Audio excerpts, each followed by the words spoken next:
والنبي صلى الله تعالى عليه وسلم.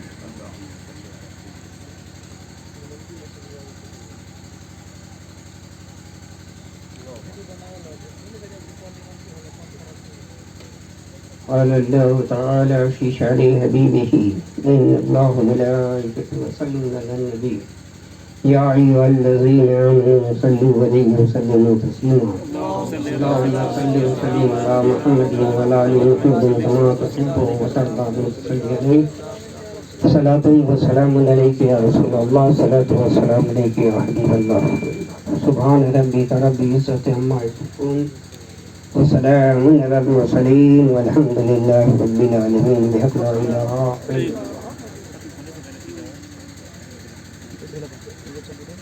نحمده ونصلي على رسوله الكريم. أما بعد، أعوذ بالله من الشيطان الرجيم ببركة بسم الله الرحمن الرحيم. قال رسول الله صلى الله تعالى عليه وسلم النکاح من سنتی فمن رغب عن سنتی فلیس منی.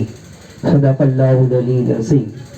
بلند آواز سے درود پاک پڑھی. اللہم صلی علی سیدنا و مولانا محمد بارک وسلم. صلاۃ و سلام علیک یا رسول اللہ، صلاۃ و سلام علیک یا نبی اللہ. نبی اور آل نبی پہ ایک بار اور بلند آواز سے درود پاک پڑھیے. اللہم صلی علی سیدنا و مولانا محمد بارک وسلم. صلاۃ و سلام علیک یا رسول اللہ، صلاۃ و سلام علیک یا حبیب اللہ. ہماری آواز آپ کو سمجھ میں آ رہی ہے؟ جی. کیونکہ ایک فکر کی دنیا سے آراستہ جب کوئی ذہنی فکر پہ حالات غالب آتا ہے تو دل اس کی طرف متوجہ ہوتا ہے اور پھر اس کی حقیقت سے آشنا کرایا جاتا ہے قوم کو.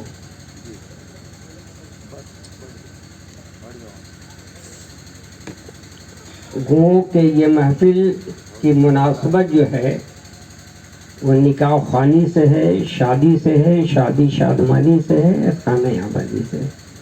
میں نے بھی جو خطبہ مسموعہ پڑھی ہے اسی ضمن میں پڑھی ہے. بس ذہنی سطح پر بہت ساری باتیں آ رہی ہے کہ میں کس طرف اپنا رخ کروں. ایک تو حضرت علی کرم اللہ وجہ کریم کا وہ صحبہ میں نماز کا ایک ظاہر قول جو تھا آپ اپنے امام صاحب سے سنا، مگر اس کے ہر چیز میں ایک رموز پنہا ہوتا ہے. جیسے انسان ہے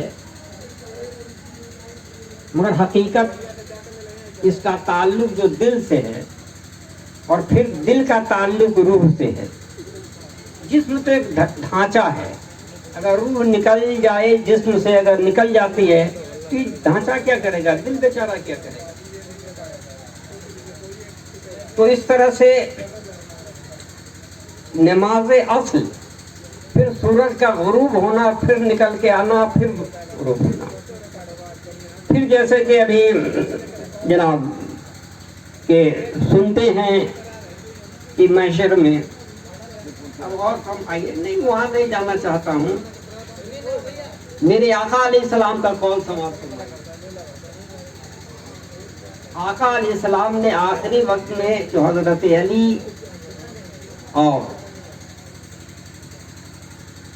حضرت عمر رضی اللہ تعالیٰ عنہ کو جو اپنا خرقہ عطا کیا تھا صحابہ کے درمیان میں، تو کیا وصیت فرمائی تھی؟ وصیت تھی نہیں یہ کہ جاؤ یہ اویس کرنی کو دے دینا اور میری امت کے لیے کہنا دعائے مغفرت کرنے کے لیے.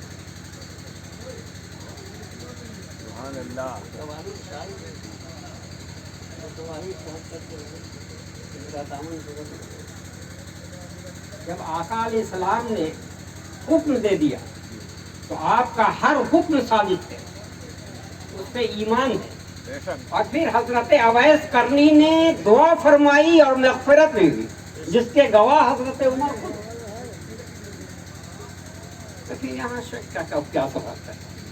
اور پھر شفیع المجنبین جن کو کہا جاتا ہے، قرآن کہہ رہا ہے کہ شفاعت کا تاج ہم نے اے محبوب آپ کے سر پہ ڈالا. یہ نقطہ تو تھوڑا سا ذہن کے، کیونکہ مولانا جمال صاحب کو دیکھ کر کے کبھی کبھی دائرانہ ذہن اور فکر میرا نمودار ہوتا ہے.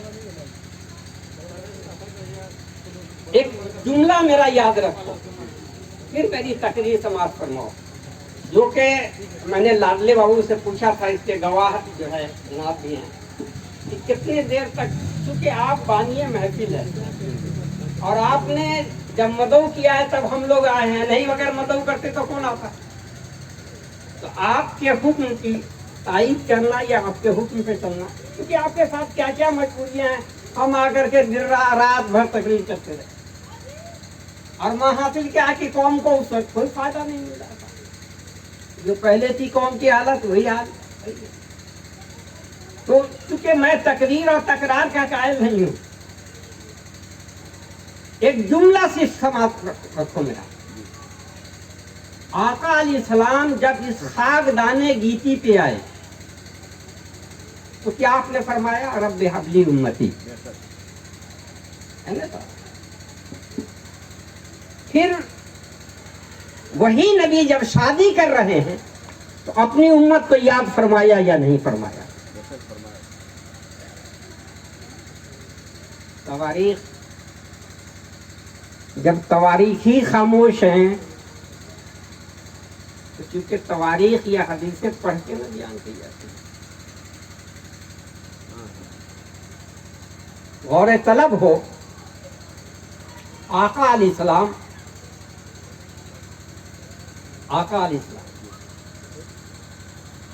وہ وحی کے جو ذرائع تھے، جو وحی آتا تھا، بخاری شریف پڑھ کے دیکھیے، یا جو لوگ دن رات بخاری شریف کا مطالعہ کرتے ہیں، درسگاہوں میں مطالعہ کرتے ہیں، پھر مساجدوں سے لے کر کے دینی مدارس اسلامیہ میں درس دیتے رہتے ہیں، بغور اس بخاری شریف کی اس روایت کو دیکھیے.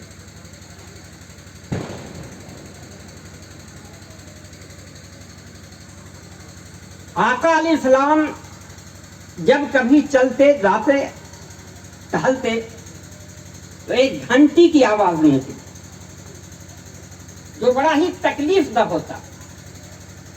میں جو لوگ بخاری سے وابستہ ہیں ان کو ایک دھن دینا چاہتا ہوں، ماضی کے ان خیالات کو کچھ تازہ کرنا چاہتا ہوں، تاکہ وہ جملہ آپ کو، چونکہ ماسٹر صاحب تھوڑا فکر ہے اس لیے صحبت کی وجہ سے آپ نے کہہ دیا، مگر اگر پوچھ لیجئے کہ کیسے آقا علیہ السلام نے شادی کی موقع سے اپنی امت کو یاد فرمایا، کیونکہ آپ کو صحبت کا اثر ہے اس لیے جلدی سے آپ نے کہہ دیا. اگر میں چھوڑ دوں نہیں پہ تو بات الجھتے رہ جائے گی. اور اتنا ہی نہیں ہے، حضور جب آدم علیہ السلام کی مہر جو ہے وہ درود پاک مصطفیٰ ہے، پھر حضور کی مہر کیا ہے؟